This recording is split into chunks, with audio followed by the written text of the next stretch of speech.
আল্লাহ বাজি দুনিয়াকে ফানা করে দেবেন, আল্লাহ বাজি দুনিয়াকে শেষ করে দেবে। এই সময়তে কতদিন দুনিয়া এইভাবে থাকবে আল্লাহ পাক ভালো জানে। যেদিন ময়দানে মাশরে বিচারের দিন ঘোষণা করবে আল্লাহ পাক সর্বপ্রথম আমার নবী পাককে উঠাবে। এ নওজওয়ানেরা, হযরত জিবরাইল আলাইহিস সালাম কে আর হযরত ইসরাফিল আলাইহিস সালাম কে আল্লাহ পাক জমিনে পাঠাবেন। ও হযরত জিবরাইল, ও হযরত ইসরাফিল বা মিকাইল, ফেরেশতারা যাও দুনিয়া জমিনে চলে যাও, আমার হাবিবকে কি আজকে উঠিয়ে নিয়ে আসো। হযরত জিবরাইল আলাইহিস সালাম দুনিয়া জমিনে চলে আসবে, তাম পৃথিবীটাকে তন্ন তন্ন করে খুঁজবে আমার রাসূলুল্লাহ কোথায় রয়েছে।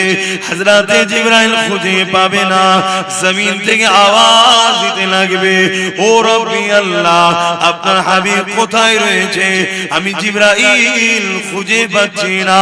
আল্লাহ পাক বলবেন, জিবরাইল রে, জমিনে কান লাগে লাগে শোনো, যে খান থেকে দেখবে কান্নার আওয়াজ আসছে, ওই জায়গাতে আমার হাবিব তিনার গুনাহগার উম্মত উম্মতিদের নাজাতের জন্য আমি আল্লাহ আমার কাছে কাঁদতেছে। আরো জোরে বলুন সুবহান। ভাবেন কত ভালোবাসা কে আছে, বল। আমরা তো নিজেদের বাপের কথাই ভুলে যাই, বাপ ছেলের কথা ভুলে যাই এক সপ্তাহ যেতে না যেতে, কিন্তু কবে রাসূল আজও পর্যন্ত আমাদের কথা স্মরণ রেখেছে, এখন এই মুহূর্ত আমাদের জন্য কাঁদছে। আমাদের ভেতর থেকে যারা ক্ষতি করছে তাদের আকীদা হলো আমার নবী নাকি মরে গেছে, নবী শাফাআত, নবী নাকি বেঁচে নাই। বলুন নাউযুবিল্লাহ। আমার নবী হলেন হায়াতুন নবী। আমার নবী বলুন যুবকরা, সবাই বলুন হায়াতুন নবী। এইটা হলো আকীদা। যদি নবীকে হায়াতুন নবী না মেনে যদি মরা নবী বলে, ঈমান চলে যাবে। আর নবীকে হায়াতুন নবী মানা, এটা হলো ঈমান, আকীদার মধ্যে একটা আকীদা। যদি গুনাহ করো বলে গুনার মাফ আছে, কিন্তু যাদের ঈমান নেই তাদের মাফ নাই। এটা মনে রাখবেন, রাসূল হলেন হায়াতুন নবী। আরো একবার বলুন, নবী হায়াতুন নবী। হযরত জিবরাইল আলাইহিস সালাম জমিনের উপরে ডানা মারবে, জমিনটা দুচি রয়ে যাবে, দেখতে লাগবে আল্লাহ নবী সিজদায় পড়ে গিয়ে চোখের পানি ছেড়ে দিয়ে আল্লাহ নবী কাঁদতেছেন।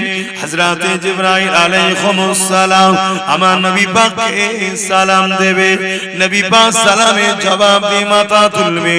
ও হযরত জিবরাইল, কি ব্যাপার, বিচার কি হয়ে গেছে নাকি? তুমি আমার কাছে এসেছো, কি ব্যাপার? কিয়ামত কি হয়ে গেছে? ময়দানে মাশর কি হয়ে গেছে? বিচার কি হয়ে গেছে? হযরত জিবরাইল আলাইহিস সালাম বলবে, ইয়া রাসূলুল্লাহ, হাবিবাল্লাহ, আপনি আপনার উম্মত উম্মতিদেরকে এত ভালোবাসেন, কিন্তু উম্মত উম্মতি আপনাকে ভুলে থাকতো। ইয়া রাসূলুল্লাহ, হাবিবাল্লাহ, উম্মত উম্মতি আপনাকে স্মরণ করতো না, উম্মত উম্মতি আপনার সুন্নতে জীবন কাটাতো না, উম্মত উম্মতি আপনার দ্বীনের পক্ষে কাজ করতো না। উপরন্তু এমন উম্মত উম্মতি ছিল যারা আপনার দ্বীনের দুশমনদের সঙ্গে হাত মিলিয়ে দ্বীনের বড় ক্ষতির কারণ হয়েছে। ইয়া রাসূলুল্লাহ, হাবিবাল্লাহ, আপনি সেই উম্মত উম্মতিদেরকে এখনো ভুলেননি, কাঁদতেছে। আল্লাহ নবী বলেছিলেন, জিবরাইল রে, আল্লাহ নবী বলবেন, জিবরাইল রে, আমি রাসূলুল্লাহ আমার উম্মত উম্মতিদের বড়ই ভালোবাসি। এ নওজওয়ানেরা, আল্লাহ নবী বলবেন, জিবরাইল জিবরিল বলো হিসাব হয়ে গেছে নাকি? হযরত জিবরাইল আলাইহিস সালাম বলবে না ইয়া রাসূলুল্লাহ, আল্লাহ পাক আপনাকে আগে উঠাতে বলেছে। আমার রাসূলুল্লাহ উঠবেন, এই যুবকেরা ময়দানে মাশরে হাজির হবে। আমার নবী পাকের নূরের মাথা মোবারকে আল্লাহ পাক শাফাতের তাজ পরিয়ে দেবে। আহলে সুন্নাত ওয়াল জামাতের আকীদা নবী শাফাআতুন নবী। জোরে বলুন সুবহানাল্লাহ। বলুন নবী শাফাআতুন নবী। জবান খুলে বল নবী। যারা আমাদের ভেতর থেকে ক্ষতি করছে, ঈমান লুটছে, তাদের আকীদা নবী শাফাআত করতে পারবে না। বলুন নাউযুবিল্লাহ। তাহলে আমাদের থেকে নবীকে কিভাবে সরাচ্ছে? যদি কোনো যুবকের দিলে আকীদা হয় নবী শাফাআত করতে পারবে না, তাহলে তার প্রেম কেন থাকবে নবীর উপরে? আর যখন যুবকের দিলে আকীদা হবে কিয়ামতের কঠিন দিনে আমার বাপ আমার হবে না, মা আমার হবে না, কেউ হবে না, হুজুর আমায় বাঁচাবে। জোরে বলুন সুবহানাল্লাহ। তার মহব্বত বাড়বে না কমবে? তাহলে আমাদেরকে কিভাবে হুজুর থেকে সরাচ্ছে? কেন এই মহব্বত কমাচ্ছে? একটাই কারণ, ঈমান যাতে চলে যায়। আর ঈমান চলে গেলে 1 কোটি মরা মানুষ দ্বারা কোনো উপকার লাগবে? 1 লক্ষ কোটি বেঈমানের দ্বারা কোনো কাজে লাগে না। কথা বুঝে আসছে?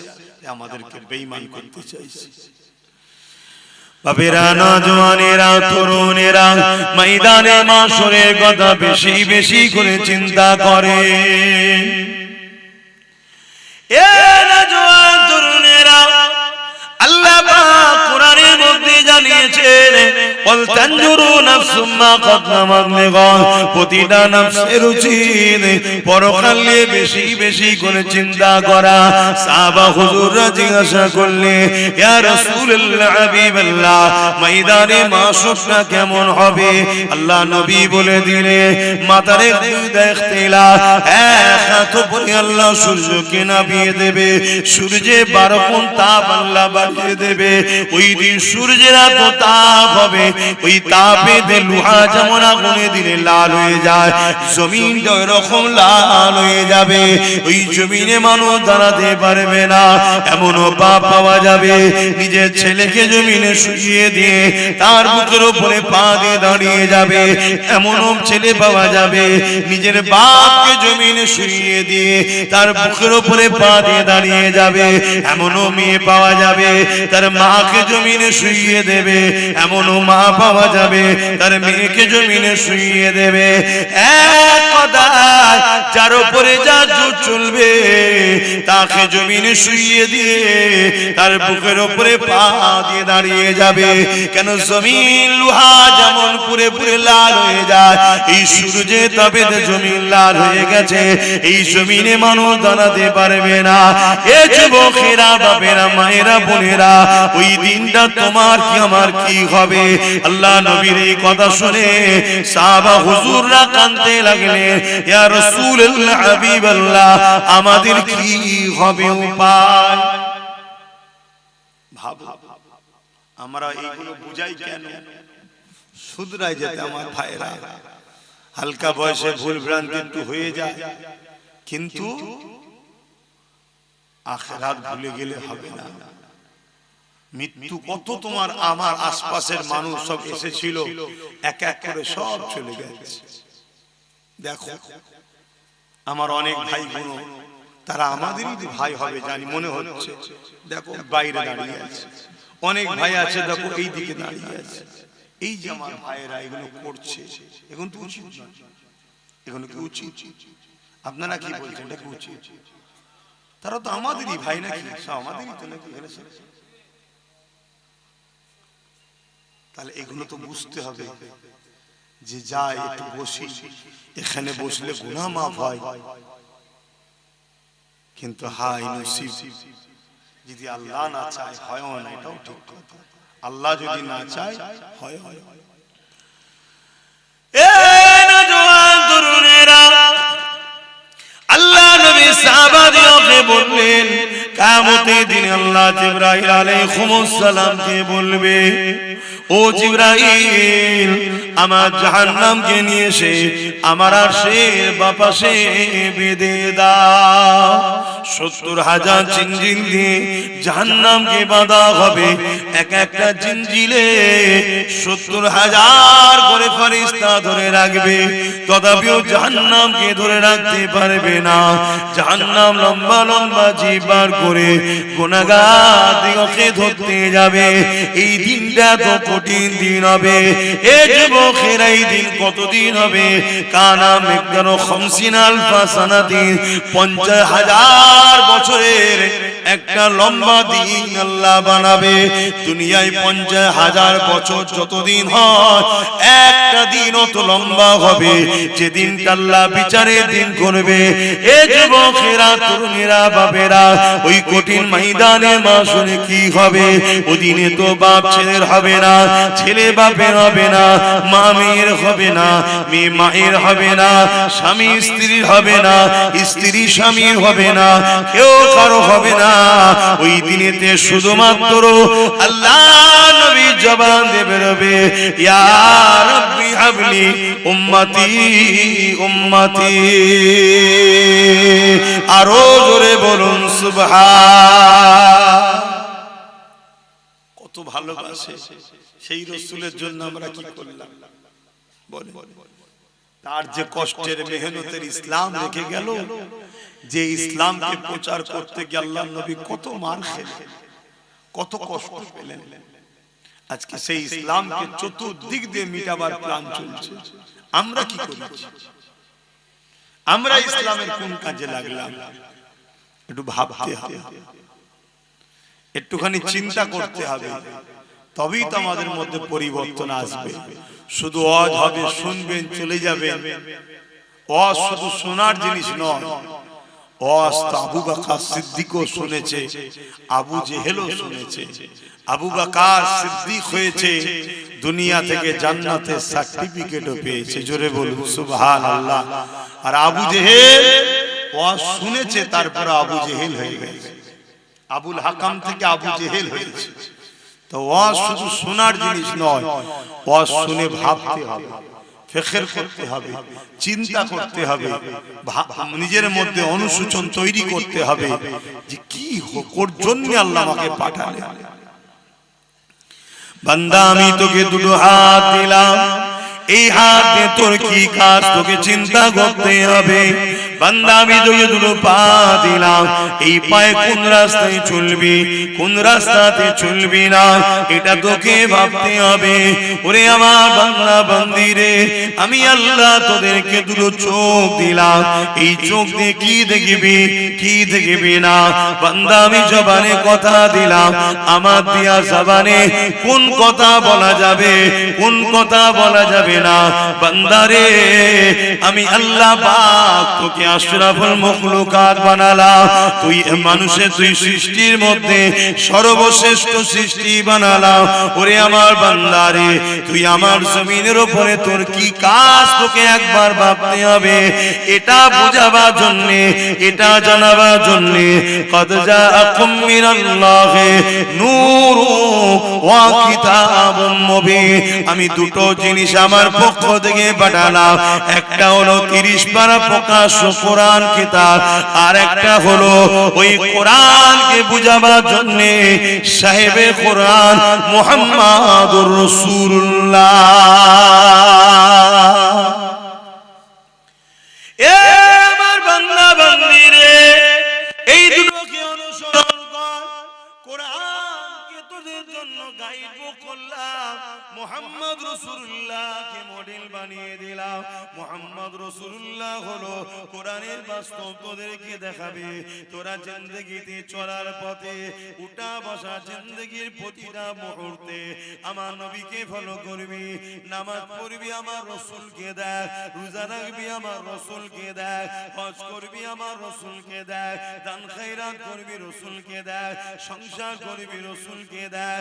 তোদের ধর্মনীতি আমার রাসূলুল্লাহর হুকুম অনুযায়ী হবে, তোদের সমাজ সমাজ নীতি আমার নবী যেভাবে করেছে এইভাবে করবে, তোদের প্রতিবেশী নীতি আমার নবী যেভাবে করেছে করবে, তোদের এডুকেশন নীতি আমি নবী যেভাবে শিখিয়েছে এইভাবে করবে। ওরে আমার বান্দা বান্দীরে, তোদের অর্থনীতি, তোদের রাজনীতি, তোদের রাষ্ট্রনীতি, তোদের মানবতা নীতি সব কিছুটা আমার রাসূলুল্লাহকে অনুসরণ করে করবে। কেননা মাআতাকুমুর রাসূল ফাখুযুহু ওয়া মা নাহাকুম আনহু ফান্তাহু। আমার নবীর হ্যাঁ হ্যাঁ বল, আমার নবীর নয় না বল, আমার নবী যা আদেশ করেছে মেনে নে, আমার নবী যা নিষেধ করেছে ছেড়ে দে, তাহলে তোরা কামিয়াবি হয়ে যাবি। এই কঠিন দিনে তাদের কোনো চিন্তা হবে না, কেননা তাদের জন্য রয়েছে আমি আল্লাহ, আমার আরশের ছায়া।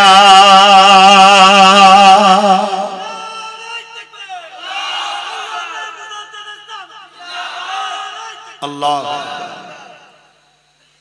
আর যারা দুনিয়ায় রসুল ছেড়ে দিয়ে অন্য কাউকে মডেল বানায়, অন্য কাউকে নেতা বানায়, অন্য কাউকে নিজেদের পথের পথিক বানায়, তারা কিন্তু কামিয়াবি হতে পারবে না। উলামাদেরকে আমরা ভালোবাসবো, পীরকে ভালোবাসবো, আলেমকে ভালোবাসবো, ইমামকে ভালোবাসবো, উদ্দেশ্য একটাই, পীর আলেম উলামা মুফতি যেই হোক যদি আমাকে রাসূলের সঙ্গে জুড়তে চায় তবে তাকে ভালোবাসবো। উদ্দেশ্য থাকবে রাসূল। আর যদি রাসূলের সঙ্গে না জোড়ে, সে উলামা দাবিদার হতে পারে, মুফতি দাবিদার হতে পারে, পীর দাবিদার হতে পারে, তাকে মানা যাবে না। কথা শুনছেন? যে আমাদেরকে রাসূল চিনাবে, রাসূলের সঙ্গে জুড়াবে, রাসূলের রাস্তা দেখাবে, সেই হলো আমাদের সবকিছু। তাকে আমরা সম্মান করব, প্যার করব, আদর করব, উস্তাদের মর্যাদা দেব, মাথায় করে লেখ করব। কেন? আল উলামাউ ওয়ারাসাতুল আম্বিয়া, এরা রাসূলের ওয়ারিস। এদেরকে ভালোবাসলে আল্লাহ ও রাসূল খুশি হবে। জোরে বলুন সুবহানাল্লাহ। কিন্তু কারো কথা আমরা মানব না, আমরা কথা মানব কালামুল্লাহ আর হাবিবুল্লাহ। জোরে বলুন সুবহানাল্লাহ। বাপেরা, নওজওয়ানেরা, তরুণেরা, এ নবী পাকে প্রেমিকেরা, আখরি জামানা আল্লাহ নবী জানিয়ে দিলেন মসজিদ ভর্তি নামাজি থাকবে, একজন ঈমানদার থাকবে না। যার ঈমান নেই তার নামাজের তো কোনো কাজে লাগবে না। আল্লাহ নবী জানিয়ে দিলেন আখরি জামানাতে হাতের তালুতে আগুন রাখা থেকেও ঈমান বাঁচানো বড় কষ্টকর হয়ে যাবে। এটা সেই সময় গেছে, চারিদিক থেকে আমাদের ঘরে আল্লাহ ও রাসূল থেকে সরাবার পরিকল্পনা করছে।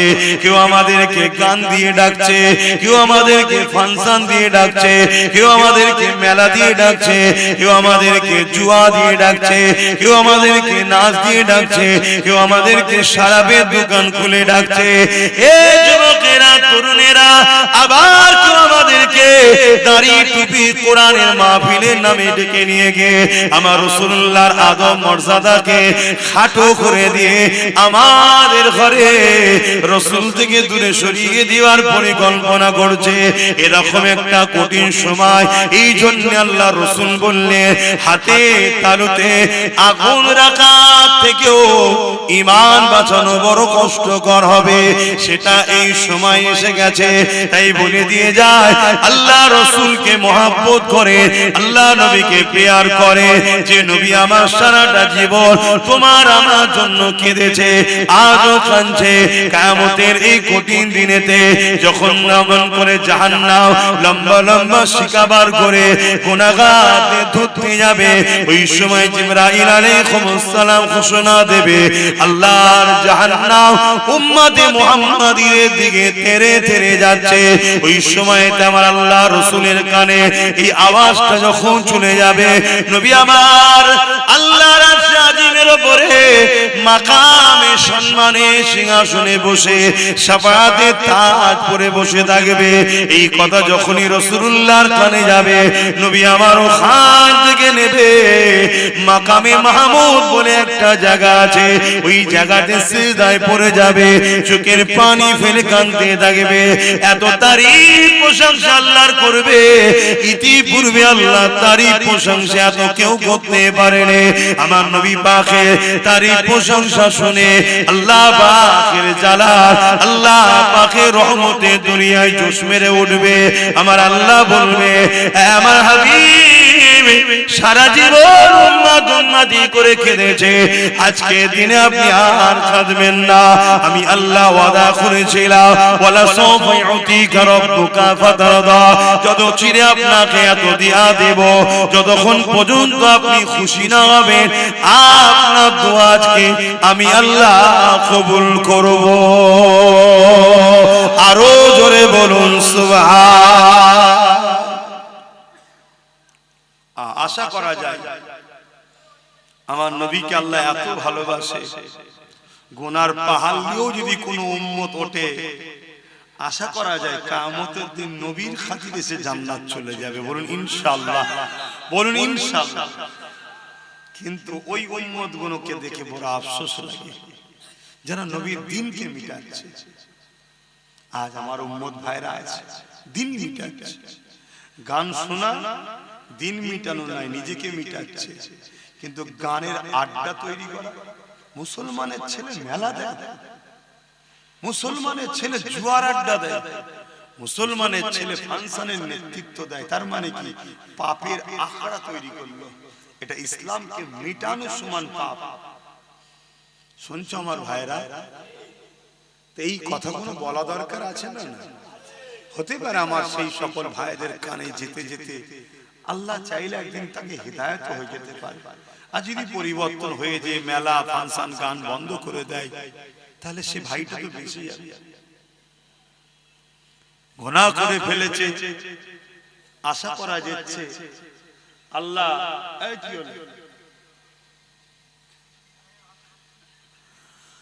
আশা করা যায় গুনাহ যদি হয়ে যায় নবী তো শাফাআত করবেন, হয়তো নাজাত হয়ে যেতে পারে। খবরদার আমার ভাইরা, নবীর কষ্টের ইসলামের ক্ষতি করো না। আল্লাহ নবী জীবনে কত কষ্ট হয়েছে। এ নওজওয়ানেরা, আল্লাহ নবীর জীবনে এমনও দিন গেছে নবী আমার সিজদায় পড়ে রয়েছে।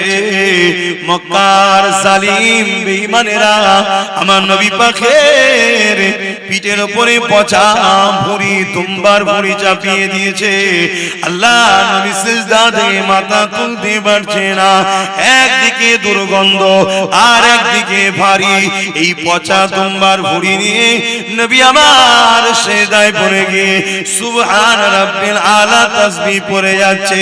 নবী পাকের কলিজা টুকরি খাতুনে জান্নাত দেখতে পেয়ে তখন তিনি ছোট ছিলেন। আব্বা জানের পিঠ থেকে এই পচা দুম্বার ভুঁড়ি খানা নাবাতে লেগেছে। ছোট ছোট নুরানি হাত দিয়ে আর পচা দুম্বার ভুঁড়ি নাবাতে পারছে না। একদিকে দুর্গন্ধ আর একদিকে ভারী। খাতুনে জান্নাত তখন ছোট ছিলেন আর চোখের পানি আমার আব্বাকে কে এত কষ্ট দেয়। এদিকে জালিম নিষ্ঠুর পাশান অত্যাচারীরা বসে বসে মজা নিতে লেগেছে। এমনও দিন গেছে আল্লাহ নবীকে এত ভুঁড়ি দিয়েছে, নবী পাকের পিঠে এত পচা দুম্বার ভুঁড়ি চাপিয়েছে, আমার নবী পাক পুরো ঢাকা পড়ে গেছে, নিঃশ্বাস নিতে পারছে না। খাতুনে জান্নাত আব্বাকে খোঁজে, খোঁজ করতে করতে যখন এই পচা দুর্গন্ধময় ভুঁড়ি দেখতে পায়, খাতুনে জান্নাত আন্দাজ করে এই জায়গাতে হয়তো আব্বা রয়েছে। এই পচা দুম্বার ভুঁড়িকে সরিয়ে সরিয়ে সরিয়ে ওর ভেতর থেকে দয়া নবী মাথা তোলে। এই যুবকেরা, তরুণীরা, বাপেরা, এত কষ্ট আমার নবী কেন পেয়েছে? আমার নবী ইনসাফের কথা বলেছে তাই। এত কষ্ট আমার নবীর উপরে হয়েছে কেন? আমার নবী গরিবদের পক্ষে ছিল তাই। এত কষ্ট আমার নবীর উপরে হয়েছে কেন? আমার নবী নারীদের অধিকারের পক্ষে ছিল তাই। এত কষ্ট আমার নবীর উপরে দিয়েছে কেন? আমার নবী ইনসাফ, ইনসানিয়াত, মানবতা, তাওহীদ, এক আল্লাহর পক্ষে মানুষকে ডেকেছে তাই। এই যুবকেরা, তুমি আমি নবীর উম্মত দাবি করি, তুমি আমি যদি আজ ন্যায়ের পক্ষে না থাকি, মানবতার পক্ষে না থাকি, ইনসাফের পক্ষে না থাকি, নারীর অধিকারের পক্ষে না থাকি, গরিবের পক্ষে না থাকি, এতিম বিধবাদের পক্ষে না থাকি, তাহলে কেমন উম্মত তুমি আমি হলাম? যে আমার রাসূলুল্লাহ মিশন ছিল তো এটাই, অন্যায়কে মিটিয়ে আল্লাহর জমিনে নাই শান্তি প্রতিষ্ঠিত করা। এজন্যই তো নবী মার খেয়েছেন, এজন্যই তো রাসূলুল্লাহর উপরে জুলুম, কত কষ্ট দিয়েছে আমার নবীকে। এমনও দিন গেছে আমার নবী কে জানে মেরে দেবে, শহীদ করে দেবে। আমার নবী পাহাড়ে চলে গেছে, সেখানে গিয়ে নবী মাসকে মাস কাটিয়েছে। এমনও দিন গেছে আল্লাহ রাসূল হুজরার মধ্যে আছে, নবী পাকের পুরো ঘরটা 36 জন 40 জন উলঙ্গ তরোয়াল নিয়ে জালিম অত্যাচারী নিষ্ঠুররা ঘিরে ফেলেছে আমার নবীকে শহীদ করে দেবে বলে। কিন্তু আমার আল্লাহ আমার নবী পাককে ওখান থেকে হিফাজত করেছেন। জোরে বলুন সুবহানাল্লাহ। আল্লাহ নবী জীবনে অনেক কষ্ট গেছে।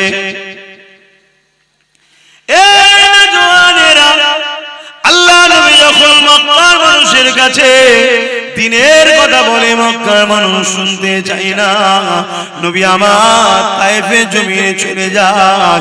এদিকে মক্কার জালিম নিষ্ঠুর নেতারা তায়েফের মানুষদিগকে জানিয়ে দেয়, মক্কা থেকে মুহাম্মদ রাসূলুল্লাহ যাচ্ছে, যিনি তাওহীদের কথা বলে, যিনি গরিবের ইনসাফের কথা বলে, যিনি নারীদের অধিকারের কথা বলে, যিনি মানবতার কথা বলে, যিনি ন্যায়ের কথা বলে, যিনি প্রেম ভালোবাসার কথা বলে।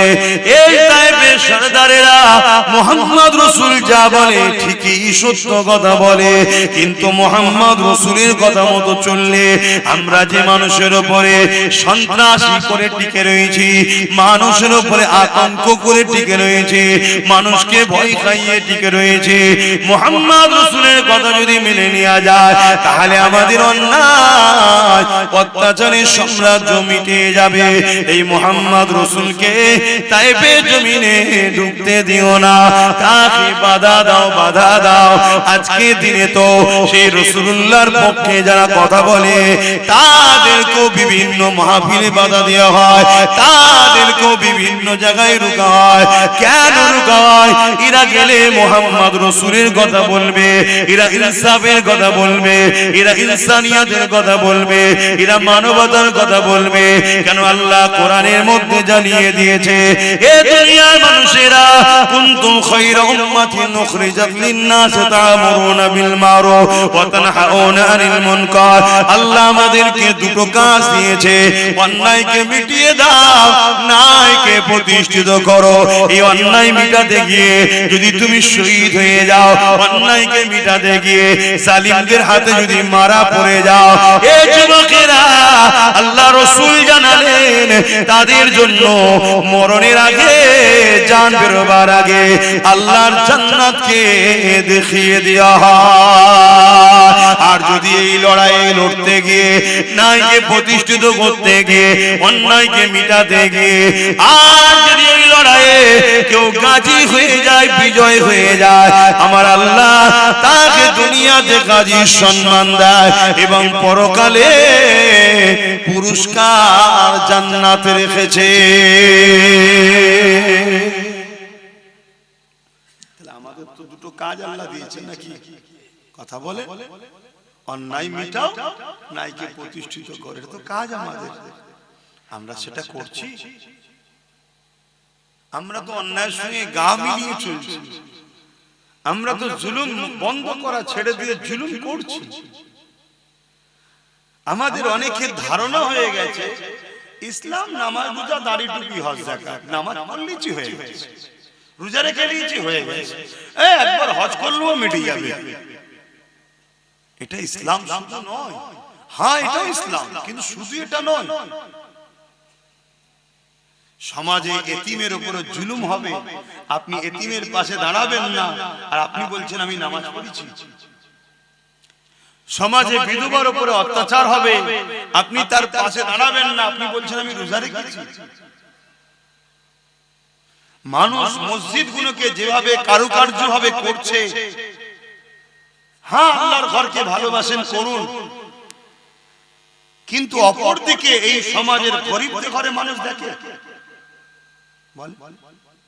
আল্লাহর ঘর কাঁচা হলেও নামাজ হয়ে যাবে, কিন্তু গরিব যদি খেতে না পায় ওই সমাজের প্রত্যেককে কিয়ামত দিন আল্লাহর কাছে জবাব দিতে হবে। কথা শুনছেন তো নাকি? হ্যাঁ, আপনি প্রতিবেশী, আপনার প্রতিবেশীর খোঁজ নিতে হবে না? এটা কি ইসলাম নয়? কিয়ামতের দিন অনেক লোককে আল্লাহ ধরবে, তুমি কোথায় যেতে চাও? সে বলবে আল্লাহ আমি নামাজ রোজা হজ যাকাত করেছি, আমি জান্নাতে যেতে চাই। আমার আল্লাহ তখন বলবে, আবু দাউদ শরীফের হাদিস, দুনিয়ায় যখন আমি ভুখা ছিলাম, ক্ষুধার্ত ছিলাম, তুমি কি তখন আমায় খেতে দিয়েছিলে? বান্দা তো অবাক হয়ে যাবে কিয়ামতের দিন, আল্লাহ আপনি তো আল্লাহুস সামাদ, কারো মুখাফিক কি নাই, খোদারতর তো মুখাফিক কি আপনি নন, তাহলে আপনাকে কেন খেতে দিতে হবে? আমার আল্লাহ বলবেন, তোমার গ্রামে অমুক ঘর, অমুক গরিব, অমুক এতিম, সে তো খোদার্ত ছিল, সেটা কি আমার নয়? ওকে যদি দিতে আমাকে দেয়া হতো, ওকে দিওনি, আমাকে দিওনি, আমি তোমায় আজ জান্নাত দেব না। আজকে বলুন গরিবদের পাশে কেউ আছে? বলেন, আমার কথা বলেন, গরিবদের কেউ দেখে? এটা কি ইসলাম নয়?